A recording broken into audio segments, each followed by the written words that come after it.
Hi friends, ఇందాకే hot star లో ఒక సినిమా అయితే చూశాను. ఆ సినిమా పేరు తాయ్ కిజావి. ఇది ఒక పక్కా పల్లెటూరు సినిమా. కాకపోతే తమిళనాడులో జరిగే ఒక పల్లెటూరు కథ ఇది. ఇలాంటి స్టోరీలు మనం ఇప్పటికే చాలా చూసాం. అంటే ఫ్యామిలీ ఎమోషన్స్ మీద, అమ్మా నాన్నల విలువ గురించి ఇలాంటి సినిమాలు చాలా అయితే చూసాము. ఆ కోవలోకి వచ్చేదే ఈ సినిమా అనుకోవచ్చు. ఇంకా మన స్టోరీ విషయానికి వెళ్ళిపోతే, ఈ సినిమాలో మెయిన్ క్యారెక్టర్ ఎవరంటే పవన్ తాయ్. అంటే మన రాధికా శరత్ కుమార్ గారు ఈ క్యారెక్టర్ అయితే ప్లే చేశారు. నిజం చెప్తున్నా, ఈ సినిమా గురించి గాని, ఈ సినిమాలో రాధికా శరత్ కుమార్ గారు యాక్ట్ చేశారు అనే విషయం తెలియకుండా గనుక ఈ సినిమాని మనం ఓపెన్ చేస్తే, ఆ పవన్ తాయ్ క్యారెక్టర్‌ని రాధికా గారే ప్లే చేశారు అనంటే ఎవరు నమ్మరనమాట. ఆవిడ ఆ క్యారెక్టర్‌లో లిటరల్లీ చెప్పాలంటే ఇరక్కొట్టేశారు. జీవిచ్చేశారనే చెప్పాలి. What a performance! అంటే ఈ సినిమా రిలీజ్‌కి ముందు ఒక విషయం అయితే తెలిసింది.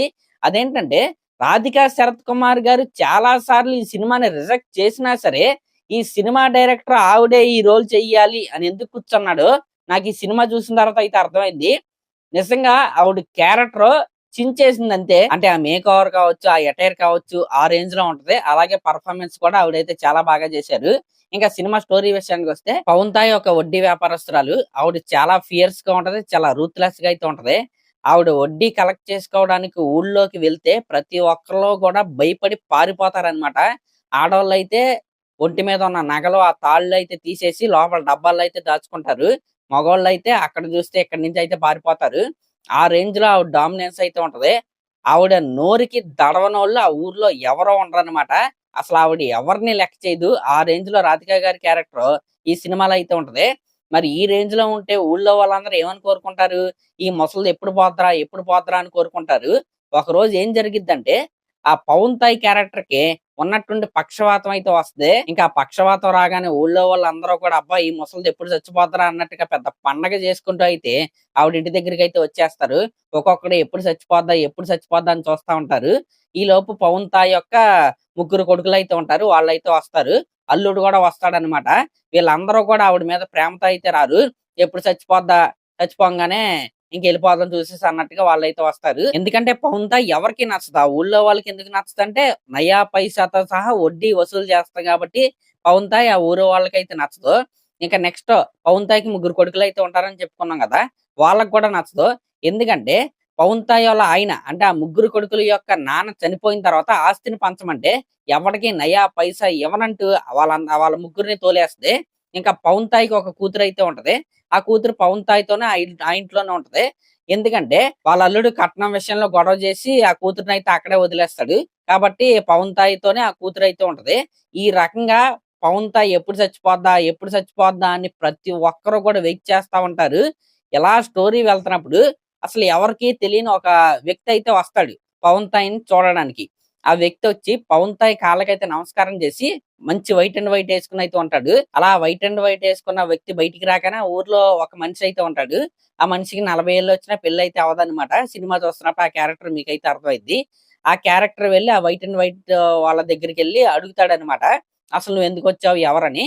అప్పుడు ఆ వైట్ అండ్ వైటోడు ఏం చెప్తాడంటే, నేనొక బంగారం కొట్టు వ్యాపారిని.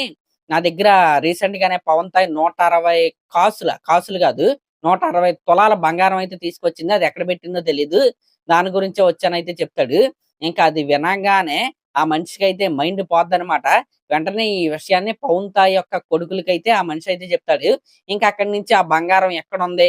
ఏంటి? అని తెలుసుకోవడానికి వాళ్ళ ముగ్గురు కొడుకులు కూడా అలా వెయిట్ చేస్తా ఉంటారు. ఆ ముగ్గురు కొడుకులతో పాటు ఈ విషయం చెప్పిన మనిషి కూడా అలా ఎతుకుతా ఉంటారు.